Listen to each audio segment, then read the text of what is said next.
Hey everybody, welcome back to Keeping It Real with Tiff and Carl. I'm Carl Rabin. I'm Tiff Salcido. And continuing on our journey through the four pillars of emotional intelligence as identified by Dr. Daniel Goleman, we are looking at social awareness today, right? The last two episodes we talked about self-awareness and uh, self-management of our emotions, right? And so these next two, social awareness and then relationship management, are really about focusing on how we are interacting with other people rather than just ourselves and how we deal with those. Of course, they're all connected, but this really is about how are we landing on other people and how are they landing on us, right? Mhm. So, there's concepts such like empathy, right, and just recognizing other people's emotional states and picking up on those cues, right, and being able to feel comfortable in a social setting and recognize power dynamics sometimes, which is definitely important, especially for leaders, right? So, that idea of social awareness, what's something that you recognized that, you've recognized how you've landed on somebody else in a way that made a difference? Well, what difference are you talking about? Good. So, okay, there's I leave a, that cou- a open to you. couple. Yeah, I'm gonna give you a couple. So, I tend to be more on the direct side, and Carl, I'm sure you've experienced that from me from time to time. I want to have real like part of keeping it real is not just the name of a podcast, but for me, it's a lifestyle. So, I want to be real honest with people, and sometimes like the truth is a little bit painful. So, where I think I've had a growth in my life is that um I can be honest, but I don't have to be brutal, right? I can tell the truth, but I don't have to be unkind with the truth, even if what I'm saying is maybe not super positive.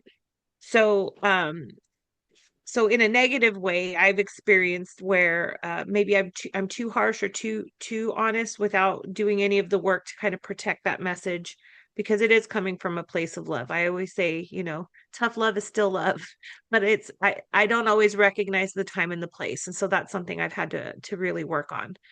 The other part of this is that in a positive way is that I think I practice radical acceptance for people. And I say radical acceptance is that I take people for who they are, like the good, the bad, and the ugly, and I don't try to change them. So, like, you can be whoever you are, and I'm still gonna love you. Will you get feedback from me? Of course, right? If there are things that maybe are not working, because I'm real big on boundaries, and so if there's something that you're doing, you can do it.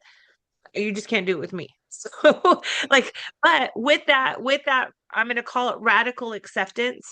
I think that people feel that, and so I mean, I can't tell you how many times I've been on a flight sitting on a plane where people will, and I'm not making small talk. By the time I'm on the plane, I'm socially exhausted. My battery is empty. And it always happens that someone will say, "Hey, I was like, hey, how are you doing? Good. Okay, great. We're about to sit next to each other for a couple hours."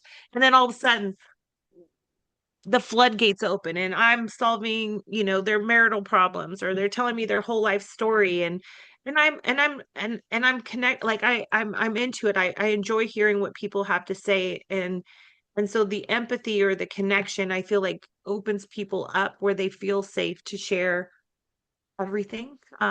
Sometimes too much. But I think that I'm not going to say that that's a bad thing. I think it's a gift that I have, is that people can be themselves with me, and when I notice that they really are being their most authentic self, it gives me a lot of joy. So, it can go either way depending on the circumstance. Absolutely. And you brought up empathy, and for me, it's such an important thing to define empathy. What is empathy? Right? A lot of people, when I hear people talk about empathy, I know you probably heard this too, Tiff. I ask people, how do you define empathy? Oh, walking a mile in somebody else's shoes, right? And so then my next question, especially if it's to, social workers or whatever, case managers or whoever else it is, you know, can you walk a mile in your client's shoes, if you've never been where they've been, if you've never experienced the hardships and the trauma that comes from long-term poverty or Right. or from family violence or from, substance abuse, can you truly, walk a mile in their shoes? And, of course the answer is no, but at the same time, how do we express empathy for those people who, are in crisis or have dealt with trauma? And it really is about social awareness. Empathy is about recognizing when other people are in an emotional situation, Right. an emotional state, right? We have our emotions and we, you know, understand the last couple episodes we've been talking about understanding our emotions, which is hard, but also recognizing when other people are emotional and not just pushing them aside or getting frustrated. Some people have their pet peeves, especially if they're task focused. Some of their pet peeves are I can't stand it when people start getting emotional or too much Right. drama, which is, unfair to that person and keeps them from wanting to interact with you because you're calling, their actual emotions for something that's troubling as drama. No one wants to be Right. drama, right? So it's a conversation of how do we get in touch? How do we know? What are some cues that we can tell from those people that we're interacting with that maybe something we said did not land on them the way that we intended, or they're having a hard time coming to grips with something that maybe we're talking about. And so where do those come from?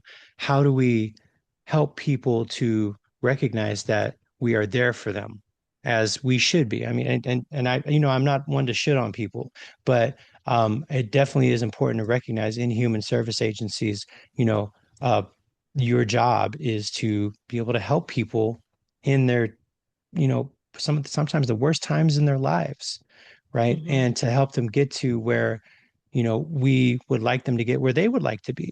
And so a lot of times if we're not in touch with people's emotions and their personal state at the time, that can be really hard to relate to them, right? So, and if we don't have empathy, then we can't use compassion. A lot of people think empathy and compassion are the same thing.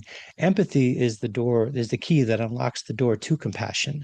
I recognize that you're upset. I look at, you're looking down, or you roll your eyes, or you sit back in your chair, or you perk up a little bit when we're talking about something.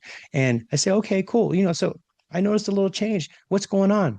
Right? What were you experiencing there? And then being able to listen and to relate and celebrate people and also to sympathize, and to recognize, when people are experiencing, difficult times. That's compassion, right? So they're not the same, but they do go hand in hand.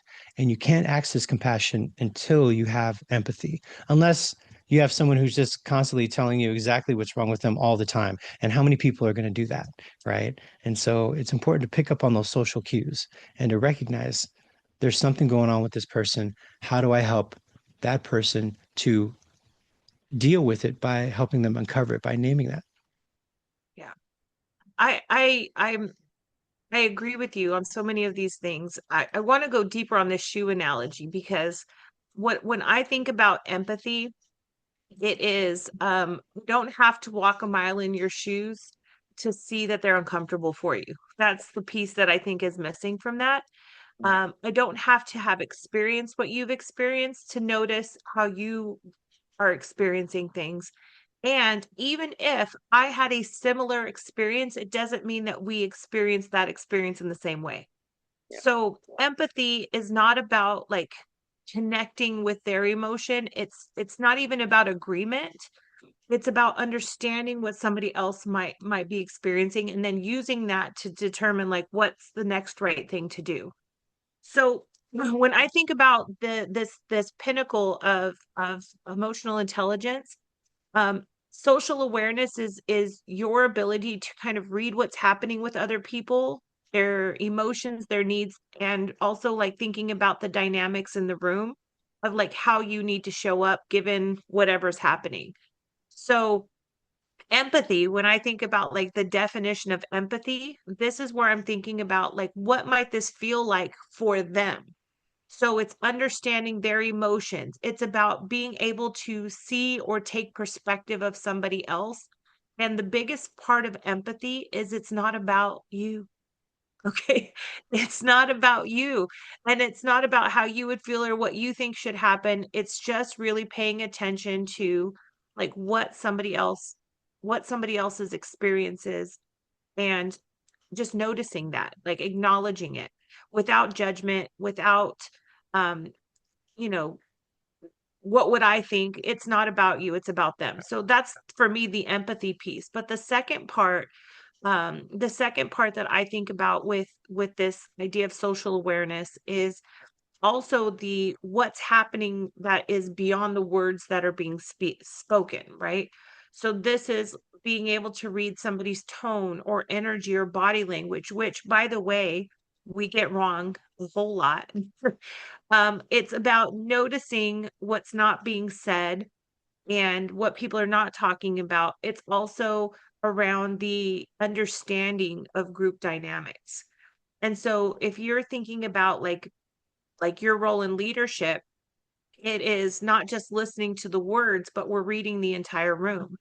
And I'm sure you've experienced this before, Carl, where you go in to give a training and, I think we're pretty positive, upbeat people. And um, so I'm up there doing my thing. And then I'm like, there's something else going on in this room that I don't know about, right? You can feel it. Like the tension is just there. And so again, being the direct person that I am, I usually be like, something's going on in here. Anybody want to spill the beans on what's happening right now? And it's usually like some brave person. By the way, that brave person is mostly the most disgruntled one, the one that's kind of over it, will be like, oh, our management team just told us before this training today that, we all got new assignments, or they're shutting down this building, or we just found out this, that, and the other. And we're like, okay, great. Thank you so much for being here today. So now you have to like work through like this thing. I mean, I did a training in accounting one time, and they just recently invited me back. I think I was on timeout for a while with them. I think I pissed them off, but I'm part of like I try to create some discomfort for the sake of growth, right? So let's just have the conversation. But I went to go do a training on motivational interviewing, and I swear to you, I am interesting and I am engaging, and these folks were just not having it. And when I say you read the body language in the room, everybody in the room was like this, just all sassy, arms crossed. Everybody was pissed off, and I'm like, they're not mad at me. I just got here, right? I haven't even given them a chance to get irritated with me yet. So something else is going on. So at some point, maybe an hour in, I was like, can we address like what's going on in this room? Because it's really hard to like talk about motivational interviewing with a group of people who don't seem very motivated. Yeah. And what had happened was that there was four managers in the back of the room who were all pissed off, and they had just gotten into like a heated discussion with the rest of the people about a decision, and nobody was happy. And so they were all completely like shut off. And so I thought, well, you know what? Can we use motivational interviewing to help you all through this challenge? Like I was doing group therapy. So we didn't like address all of the content because I said, let's apply this in real life because there's something big in this room that's going to prevent you from taking in anything that I have to teach you today. So why don't Yeah. we practice the skill in real time with whatever you all are experiencing? And it went well. I won't lie. Like there was some good discussions, but I think the fact that I didn't stick to the agenda and that I pivoted without permission may have rubbed them the wrong way, especially because it put those managers in a tight spot to have to address Yeah. the dysfunction. And so, and I don't think they loved being on the spot, but that was kind of my goal, to be honest. But um, that's that part of like knowing like how far do I poke, or do I bring it up? Is now not a good time? Like, do we pivot? That's that emotional intelligence piece of it. If you do this job long enough, you're going to end up having to pivot sometimes, and Mhm. the agenda goes out the window, and the personal challenge starts. Even if it's not something that's overt, but you have somebody who just has something. on their spirit and just keeps continuing to talk about it. And maybe I don't want to say monopolize the conversation, but really sets the tone for the Right. conversation, right? And Right. so, yeah, absolutely. That's definitely something that I've seen, that I've experienced. I can tell you in a different way. I was with a county, and it was an induction class. So it was an induction class that was close to the end, and I'd worked with them already, and they were a great class. They were super engaged and a lot of fun, and we had a good time, and they were laughing and they supported, and they were excited I was coming back.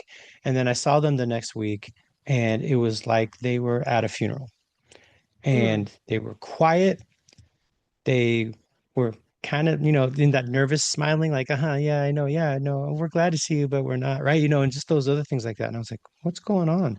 And so, I tried to engage with them the way, I thought we had already warmed up our relationship. Everyone, I tried to do callbacks to what we were talking about before, Mm-hmm. comedy 101, right? Callbacks. And it wasn't happening. And so I said, you know what? Let's take a break early. Let's take a break rather than Right. 9:20. I said it was 10 after. I said, let's take a break right now. Let's take a 15-minute break, and then we'll come back. And so people got up, and, and I went downstairs to get a coffee. And when I was coming back, their training manager or their training supervisor walked up to me and said, hey, before you get started, is it okay if I go in there and let them all know that they passed their final test? And I Oh, said, yeah. you know, please, I'm like, please. please, right? So they did, and just the attitude, that the smoke lifted, the clouds parted, and everybody was just so excited and happy and joyous, and we had a great rest of the class. But it was something that I learned, because I'm not one to call stuff out like you are, Right. right? I am. Um, and I mean, then like I said, there's nothing wrong with that. In fact, Right. it's Right. everyone's style. It's just for me, it's like, okay, something's wrong. How do Right. we're going to figure this out. And so giving that break was, I was hoping that would give them time just to really, you know, it was, for some reason there was tenseness, and maybe it was just maybe they just gone straight from the training room to here. They needed a break to whatever. And so really what it was is they were all waiting on the results of their test. And so it was Yeah. something that helped me learn, that, it's not always about me. Right. And I know that, but it just reinforced that concept. It's not always about you. And we do take those things in personally. We take everything that somebody does personally. And we have to have that idea of rational detachment that says, this person's upset. Did I do anything to cause it? No. And if I didn't, then there's no reason for me to take this personal. Right. If I did cause it, then I apologize. Right. But Right. if I didn't cause it, then and there's no reason for me to take it personal, because they're not mad at me. I've done everything I can to be as supportive as possible. And so that's a mindset that I have, that we teach, that I teach in crisis intervention, right? Yeah. And so just when somebody's mad and they're yelling and I need to see a worker now, and you people, and you're getting triggered by the you people and everything else like that.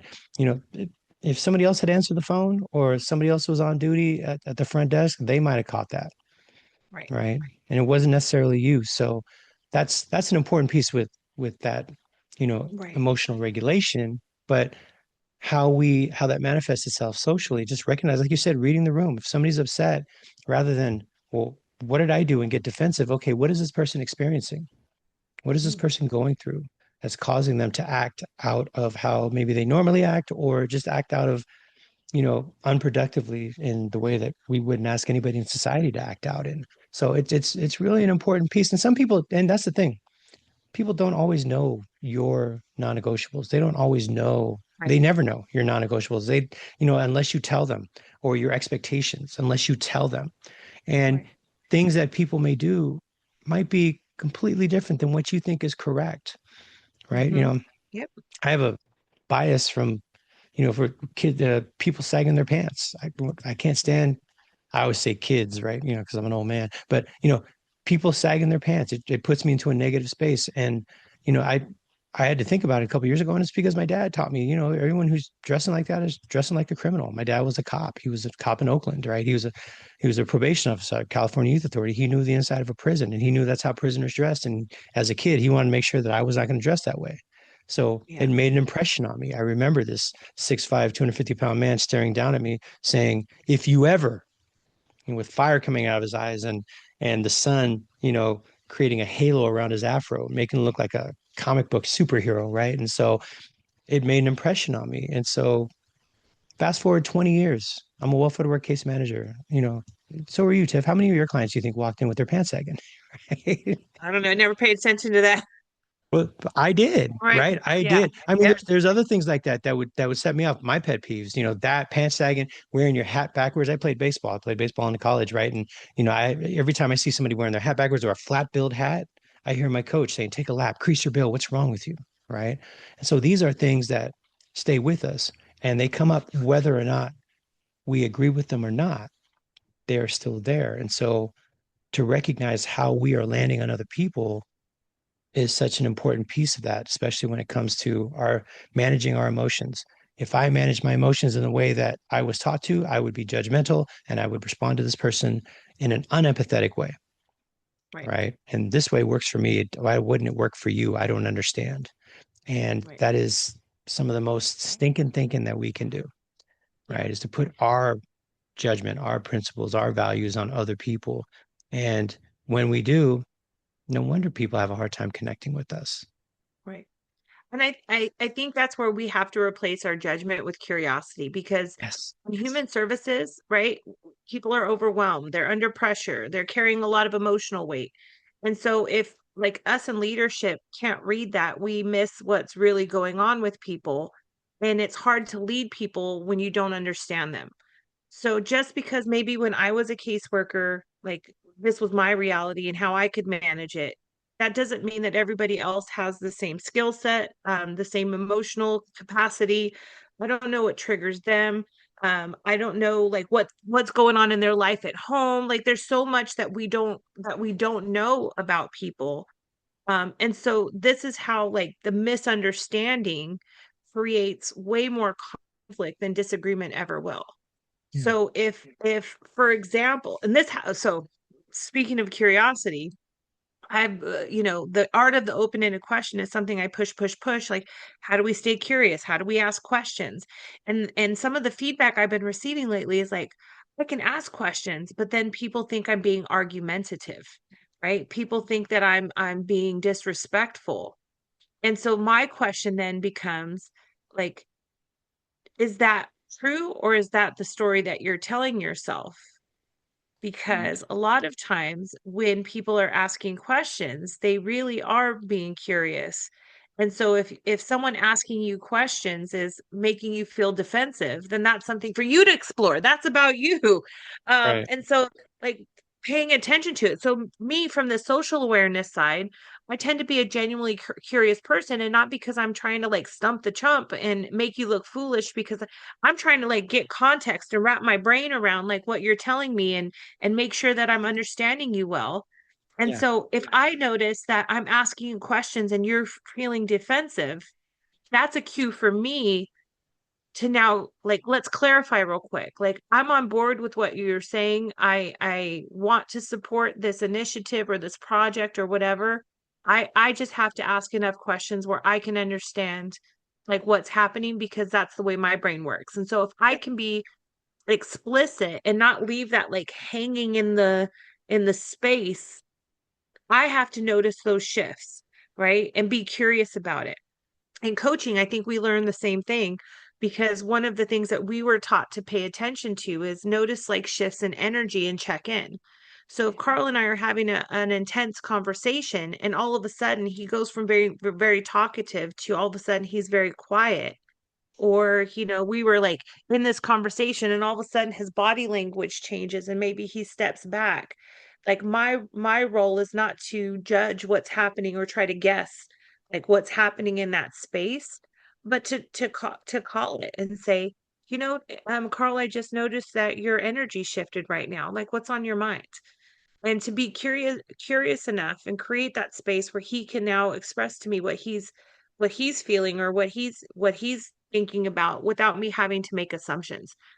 um what I would encourage people to think about in this social awareness is to, yes, be in tune with what other people might be experiencing, but also check in, right?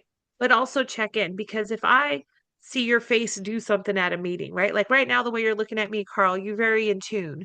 So you're very intense on what I'm talking about. But I might misinterpret that and say, what are you mad about right now, Carl? Your eyebrows are all furled. And so you look like you're pissed off about something. Like, what are you mad about? That's going to create a little bit of issue because Carl's like, I'm not mad. I was just kind of paying attention to what you were saying. So now you have an attitude and now we've got conflict, right? And it's just a misinterpretation of like what somebody else might be experiencing. But this is the check in. So I might say, Carl, I notice your face is looking pretty intense right now. Like, what are you thinking about? And so Carl might be like, "Oh, I just was thinking about what you were saying and it made me think of this." And now like the conflict is not there because I didn't make an assumption about what he's feeling. I'm going to check in.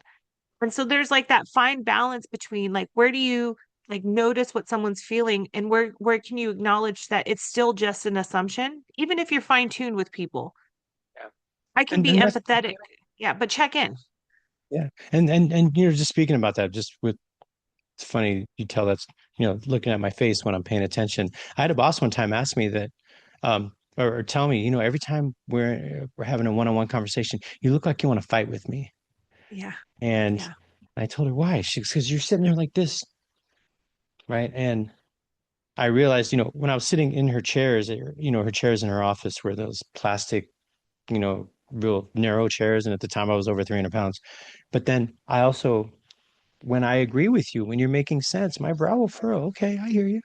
Hmm. Maybe it's where I'm from. I feel you. All right, cool. All right, Hmm. I get it. Right. But that's how okay, wow. Yeah, I hadn't thought of that before. So the way she presented it to me was very confrontational. I tried to explain it to her, and she goes, "Well, you need to change it." Fix your face. Yeah, she told me to Fix fix your your face. face. And I was like, "What do you mean? How am I supposed to fix my face? I'm agreeing with you." She goes, "Yeah, but if I don't know you and I'm in one of your classes, if you have a new hire in your class or a manager in your class and they're saying something and you're doing this, they may take you the wrong way." And so I'm glad she did that because it changed the way that um, for the most part, I interact with people when they're speaking, right? I try Mhm. not to furrow my brows much. In fact, sometimes I'll raise my eyes because there's a difference between I hear you and I hear you, Right, right, right. right? Yeah. And so I recognize that, which is great. A little self-awareness goes a long way. But the way that she presented it, because she was very direct, very confrontational, it was something that I had to come to grips with. I had to be emotionally regulated to recognize, you know, who does she think she is saying this stuff? Because I left her office like this for real. Hmm. Hmm. Yeah. you know, and I'm like, what you talking about with us, right? That type of response. And so yeah, it's if you're not attuned, to how you're landing on people or how people are responding, and even if you are, think about how you can say it in a way that is constructive, that helps to Right. build on those relationships with folks because that can really make Yeah. a difference. So I'm glad you brought that up because that was something that I talk about all the time in classes, but you saying that really made it hit home. So yeah. Yeah. Well, so I want I'm going to pivot just a second because it reminded me of something right now. Right. The age, all of my kids I love tremendously, let me just tell you. And I say I have a favorite. I love them all so much. Um, but AJ, my middle now that we've talked about pet peeves and facial expressions, I despise an eye roll. Okay, I despise an eye roll. I again, emotional awareness here. It's so triggering for me because I feel like it's so dismissive and disrespectful, right? Like use your words. Tell me what you're thinking, but the eye roll to me is like you're giving me a big F off. That's the way I interpret it. And I know that that's not always a true story, so AJ was the queen of the eye roll, let me tell you. And I would be so irritated with him and I'd be like, don't be rolling your eyes when I'm talking to you. Like that was, this is before I, developed my emotional intelligence. I would get so pissed about it.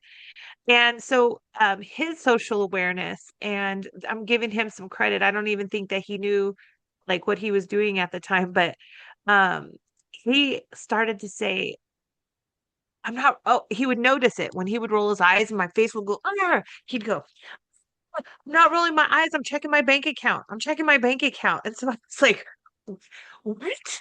And so Yeah. he would say, yeah. I got my mind on my money and my money on my mind. So I wasn't rolling my eyes. I was just checking my bank account. So that became like the icebreaker. Like again, he's a teenager at the time, and anybody who's had teenagers or been a teenager knows that like that's a time where there's a lot of sometimes conflict with parents because you're trying to like be independent, but you're still dependent and like find out like there's a whole lot of complexity to that time frame. But I just still remember how he could shift like a such a hard conversation and a moment of like to like humor that would break the ice and then we could have a better conversation. And again, I it's a testament to his emotional intelligence to read the room to say, my mom's about to rip my face off. So let me make her laugh real quick and then we can have an easier conversation.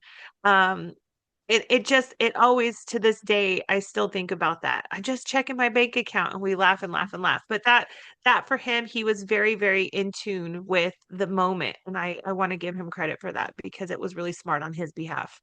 Yeah. And that's so important. I mean, just being aware and reading the room, right? So not everyone responds to humor the same way, Right. right? Some people are super literal. You think Yeah. you're joking with them and they get it and they don't. And the next thing you know, there's, you know, EEO reports and all these other things like that, right? That have happened. I've heard them in class all the time. But just recognize who we can be sarcastic with, who Yeah. we should be very straightforward and literal with, right? Who really needs us to be emotionally supportive? Right. Who are people that we can just rip the band-aid off? And because we're all Hmm. predisposed to doing things in specific ways, but that other person, when you are able to meet them where they're at, it shows them that I'm willing to go that extra mile to accommodate your needs as much as you feel like you need to accommodate my need because I'm your boss, right? Right. And so it's super powerful when we can show some vulnerability, some accommodation of people's needs. And if some people, and I tell this all the time, I'm one of those people like, if you need something from me, tell me what I need to do, what does it look like specifically A, B, C, subheading one, subheading two, right? And then I finish it, what font you want it in, and let me turn it into so and so, and when do you want me to turn it in by? And right. And so I want those details. I need those details. While there's a lot of other folks who are just, okay, you need it by Friday. Okay, so like what, kind of like what we've been working on the last couple of weeks. Okay, I got it, no problem. That's it. That's all they need, right? And so if you are one of those people and you have someone, we talked about babysitting, that I did the concept of babysitting in the last class. And I walk in and say, okay, so specifically, how do you want me to? Well, do I have to babysit you? You've been here long enough. You should know this stuff. Do you think I'm going to be more or less likely to want to come Right. ask for your assistance moving forward? Right. So that is such an important thing to read the room and to read the need, read the emotional need, read the structural need, the fundamental need that that person is expressing to you to be able to, make that work with, especially with your teams. Yeah. And adjust as needed. Right. Yeah. So I got some hot tips, Lay it on me, sister. burning hot, Yeah. fresh off the press. So again, thinking about again this social awareness, this empathy that we have, this connection with others. My first hot tip here is, get curious before you get certain. Most of us don't lack empathy. What we do lack is curiosity. So get out of that space of assuming, interpreting, and judging, and really just start to ask those questions. And so, what am I missing? What might be going on here? What might they be experiencing? And just take that genuine curiosity into what somebody else might be experiencing, because that curiosity is the doorway to empathy. And so we want to be connected to that. My second hot tip here is before you respond, do a little bit of reflection. And this is where you can, again, connect or reflect what you think that you're hearing. So it might look like it sounds like you're feeling overwhelmed, or it seems like this was frustrating for you. And then check in. You might get it right, you might get it wrong, but that's what opens up the dialogue. Not everybody has that language to say, well, yeah, I am feeling frustrated or I am feeling angry. Like maybe you can state it and then, like I said before, check in. Um, People will feel seen. Conversations tend to de-escalate when we are paying attention to what other people are feeling, because people tend to calm down when they feel understood. And so again, hold up the mirror and then check for, did you get it right? I have four today. I have so many hot tips because this is like one of my favorite topics. My third little hot tip here is that you can understand where somebody's coming from without agreeing with it. Okay. And that this to me is so huge in this social awareness, is that I can understand your perspective and where you're coming from. You do not have to have agreement. I don't have to feel what you feel. So I could say things like, I can see why you would find that frustrating, or I can understand what your concern is, or that makes sense looking at it from your perspective. I'm not agreeing to disagree. I'm saying I understand where you're coming from. I understand your frustration, and we still have to meet this deadline. I can see that this is challenging for you, and I still know that you're capable of this. So it's not the either or, it's the and. I can see it from your perspective. I do not have to have agreement, which is where a lot of people get empathy wrong. They think that they have to feel what somebody else is feeling, and I'm saying that you don't. My last one is really learn to read the room and learn to see what's not being said. Part of your social awareness knows that it means that you're paying attention to what's happening below the surface. And this means that we're looking for things like silence and tone shifts and body language and who's not talking or who's not looking up. That silence is data. And so it gives you an opportunity to, again, not judge the silence, but sometimes call it to attention and say, again, curiously, what's going on here, right? What do we need to talk about? What's not being said that maybe needs to come up to the surface? So, you know, people don't need you to agree with them. They just need to feel understood. And empathy doesn't make you weak, it makes you effective. And so I'm going to just end with this idea that you just need to care about what other people are experiencing. And if you genuinely care about what other people are experiencing, this part will come fairly naturally. You just genuinely have to be invested in it. Yeah. And just to reiterate the power of validating other people's feelings, right? People Yep. don't always people don't always remember what you did for them, but they'll remember how you made them feel. Right. And Right. that's such an important piece. All right, cool. Yep. Well, we hope you felt that this conversation went well today, and that it's something that you can take away and utilize in your practice with the folks that you serve and the folks that really are in assistance in our communities. So thank you so much for being here. And until next time, I'm Carl, I'm Tiff. and keep it real. Keep it real.